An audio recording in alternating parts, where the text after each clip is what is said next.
Bear in mind closely that I did not see any actual visual horror at the end. To say that a mental shock was the cause of what I inferred, that last straw which sent me racing out of the lonely Akeley farmhouse and through the wild domed hills of Vermont in a commandeered motor at night, is to ignore the plainest facts of my final experience.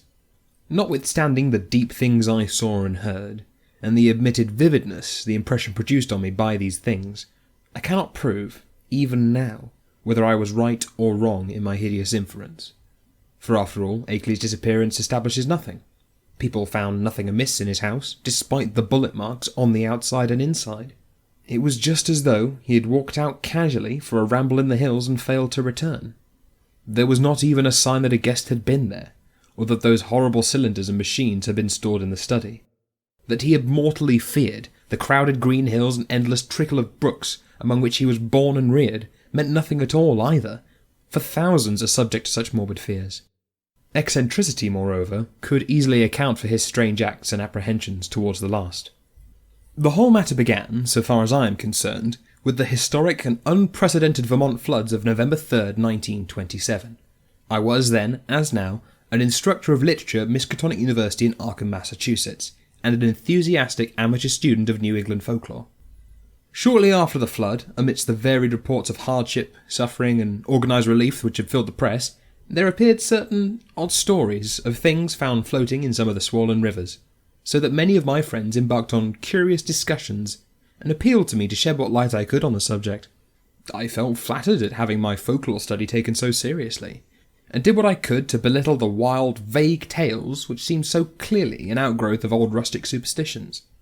It amused me to find several persons of education who insisted that some stratum of obscure, distorted fact might underlie these rumours. The tales thus brought to my notice came mostly through newspaper cuttings, though one yarn had an oral source and was repeated to a friend of mine in a letter from his mother in Hardwick, Vermont. The type of thing described was essentially the same in all cases, though there seemed to be 3 separate instances involved. One connected with the Winooski River near Montpelier, another attached to the West River in Windham County beyond Newfane, and a third centering in the Passumpsic and Caledonia County above Lyndonville. Of course, many of the stray items mentioned other instances, but on analysis, they all seem to boil down to these 3. In each case, country folk reported seeing one or more very bizarre and disturbing objects in the surging waters that poured down from the unfrequented hills, and there was a widespread tendency to connect these sites with a primitive, half-forgotten cycle of whispered legend which old people resurrected for the occasion. What people thought they saw were organic shapes, not quite like any they had ever seen before. Naturally, there were many human bodies washed along by the streams in that tragic period, but those who described these strange shapes felt quite sure that they were not human, despite some superficial resemblances in size and general outline.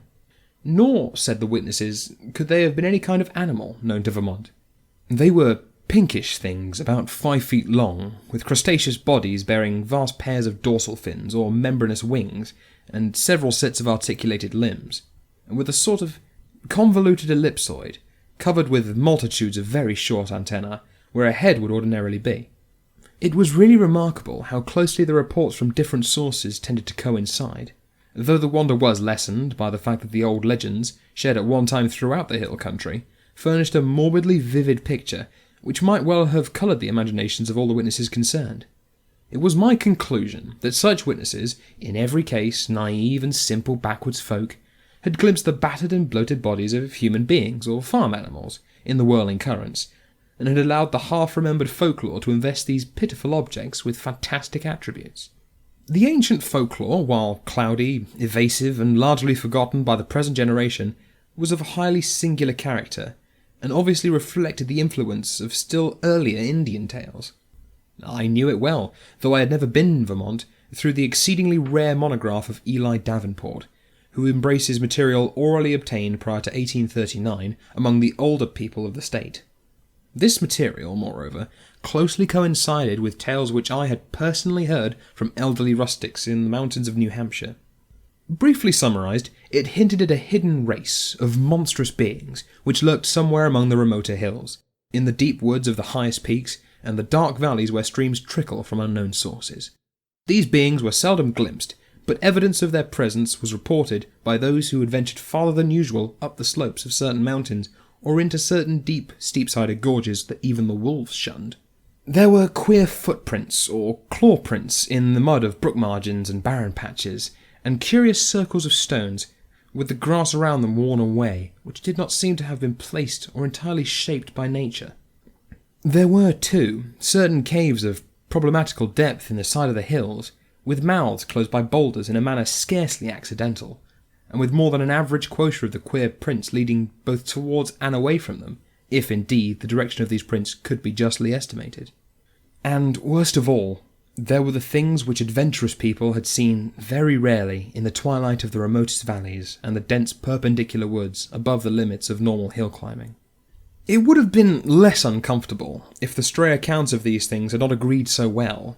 As it was, nearly all the rumours had several points in common, averring that the creatures were a sort of huge, light red crab, with many pairs of legs, and with two great bat-like wings in the middle of their back.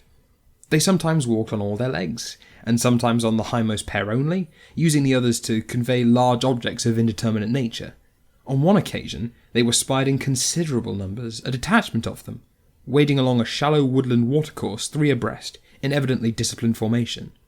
Once, a specimen was seen flying, launching itself from the top of a bold, lonely hill at night, and vanishing in the sky after its great flapping wings had been silhouetted an instant against the full moon.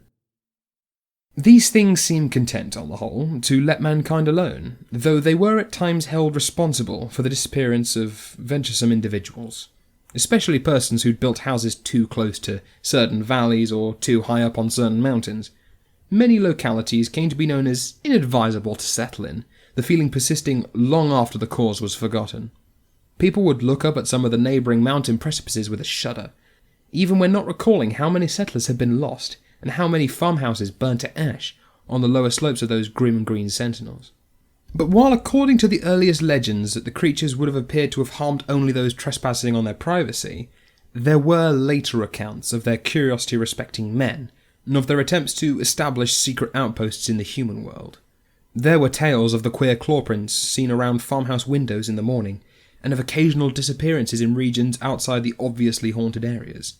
Tales, besides, of buzzing voices in imitation of human speech, which made surprising offers to lone travellers on roads and cart paths in the deep woods, and of children frightened out of their wits by things seen or heard where the primal forest pressed close up to their dooryards. In the final layer of legends, the layer just preceding the decline of superstition and the abandonment of close contact with the dreaded places, there are shocked references to hermits and remote farmers who at some period of life appeared to have undergone a repellent mental change, and who were shunned and whispered about as mortals who had sold themselves to the strange beings. In one of the northeastern counties, it seemed to be a fashion around 1800 to accuse eccentric and unpopular recluses of being allies or representatives of the abhorred things. As to what the things were, explanations naturally varied. The common name applied to them were those ones, or the old ones, though other terms have a local and transient use. Perhaps the bulk of the Puritan settlers set them down bluntly as familiars of the devil, and made them a basis of awed theological speculation. Those with Celtic legendary in their heritage, mainly the Scotch-Irish element of New Hampshire and their kindred who had settled in Vermont on Governor Wentworth's colonial grants, linked them vaguely with the malign fairies and little people of the bogs and raths, and protected themselves with scraps of incantation handed down through many generations. But the Indians had the most fantastic theories of all. While different tribal legends differed, there was a marked consensus of belief in certain vital particulars. It was unanimously agreed that the creatures were not native to this earth. The Pennacook myths, which were the most consistent and picturesque, taught that the winged ones came from the Great Bear in the sky, and had mines on our earthly hills whence they took a kind of stone they could not get on any other world. They did not live here, said the myths, but merely maintained outposts and flew back with vast cargoes of stone to their own stars in the north. They harmed only those earth people who got too near them or spied upon them. Animals shunned them through instinctive hatred, not because of being hunted. They could not eat the things and animals of earth, but brought their own food from the stars. It was bad to get near them, and sometimes young hunters who went into the hills never came back. It was not good, either, to listen to what they whispered at night in the forests with voices like a bee's that tried to be like the voices of men. They knew the speech of all kinds of men, Penacooks, Hurons, men of the Five Nations, but did not seem to have or need any speech of their own. They talked with their heads, which changed colour in different ways to mean different things. All the legendary, of course, white and Indian alike, died down during the 19th century, except for occasional atavistical flare-ups. The ways of the Vermonters became settled, and once their habitual paths and dwellings were established according to a certain fixed plan, they remembered less and less what fears and avoidances had determined that plan, and even that there were any fears or avoidances. Most people simply knew that certain hilly regions were considered as highly unhealthy, unprofitable, and generally unlucky to live in, and that the farther one kept from them, the better off one usually was. In times, the ruts of custom and economic interest became so deeply cut in approved places that there was no longer any reason for going outside them, and the haunted hills were left deserted by accident rather than by design. Save during infrequent local scares, only wander-loving grandmothers and retrospective nonagenarians ever whispered of beings dwelling in those hills, and even such whispers admitted that there was not much to fear from those things now that they were used to the presence of houses and settlements, and now that human beings let their chosen territory severely alone.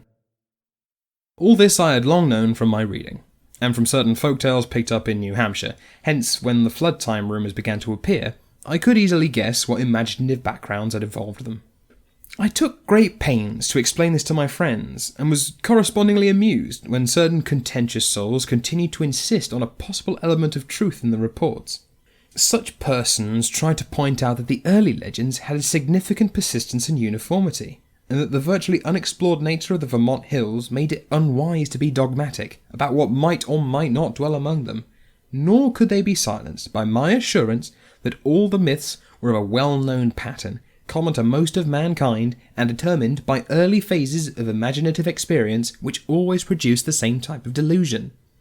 It was of no use to demonstrate to such opponents that the Vermont myths differed but little, in essence, from those universal legends of natural personification which filled the ancient world with fauns and dryads and satyrs, suggested by the Kalakanzarai of modern Greece, and gave to wild Wales and Ireland their dark hints of strange, small, and terrible hidden races of troglodytes and burrowers.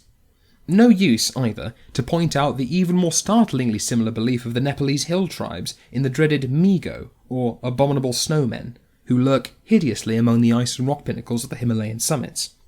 When I brought up this evidence, my opponents turned it against me by claiming that it must imply some actual historicity from the ancient tales, that it must argue the real existence of some queer elder Earth race, driven to hiding after the event and dominance of mankind, which might have conceivably survived in reduced numbers in relatively recent times, or even at the present.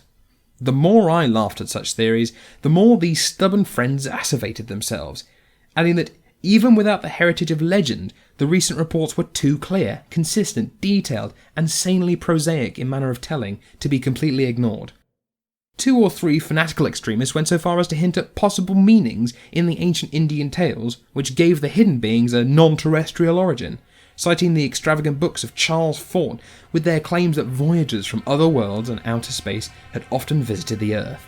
Most of my foes, however, were merely romanticists, who insisted on trying to transfer to real life the fantastical lore of lurking little people made popular by the magnificent horror fiction of Arthur Machen.